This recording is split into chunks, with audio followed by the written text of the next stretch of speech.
The Federal Capital Territory Administration has approved several key projects aimed at enhancing agriculture, education and infrastructure within the territory.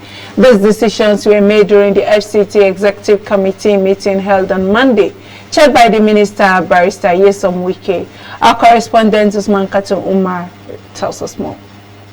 This is the 10th EXCO meeting under the present administration led by Barrister Ezenwo Nyesom Wike.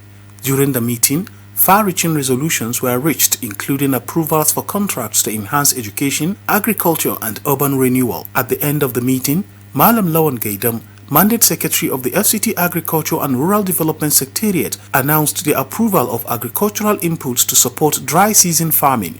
He stated that the committee approved 300 metric tons of NPK fertilizer, 300 metric tons of urea, 310 sprayers, and 3,500 liters of liquid fertilizer for irrigation farming. Mr. Gaidam described the move as a first-of-its-kind initiative in the FCT, which will encourage year-round farming and enhance food security. It has been said, a hungry man is an angry man.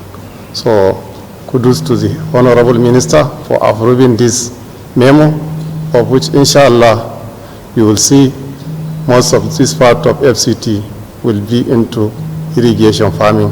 In the education sector, Dr. Dallami Hayo, Mandate Secretary of the FCT Education Secretariat, disclosed the approval of a 990 million naira contract for the procurement of 1,000 laptops to digitize secondary schools in the FCT. He emphasized that the laptops, integrated with vocational and educational content, would transition teaching and learning from traditional methods to a digital system. Dr. Hayo highlighted that this initiative would prepare students for computer-based examination such as JAMB, WAEC and NECO, ensuring they are better equipped for future academic challenges.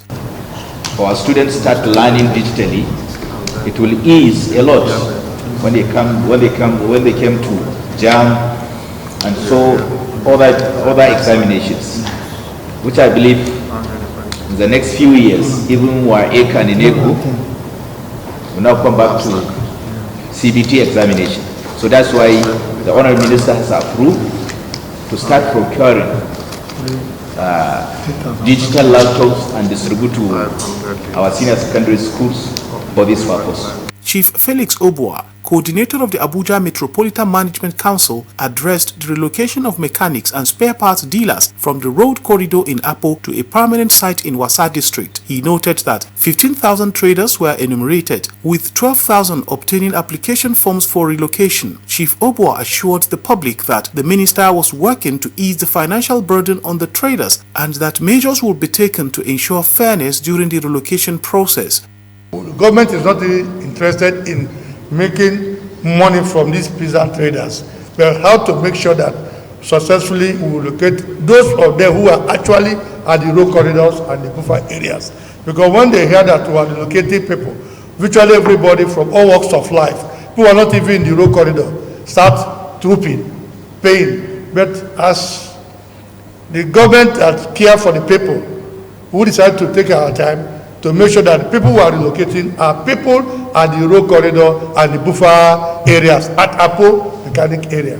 In another development, the FCT Executive Committee approved a memorandum for the design, construction and furnishing of the office complex for the body of benches in Abuja. Barrister Salman Dako, the FCTA General Counsel, explained that the project, expected to be completed within 10 months, would provide a conducive environment for the body of benches to carry out its statutory responsibilities. The body of benches is a statutory body saddled with a lot of responsibility, and the makeup of this particular body is from diverse areas from the country.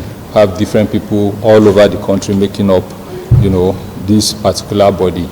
So in order to accommodate them very well and to create an enabling environment for them to carry out their statutory function, the EXCO has considered the memorandum presented by the acting executive secretary of the FCDA to build a befitting office complex for them so that they can carry out their statutory duties. These decisions reflect the FCT administration's commitment to fostering development and improving the quality of life for residents in the nation's capital. Usman Katun Umar, ASO Television News.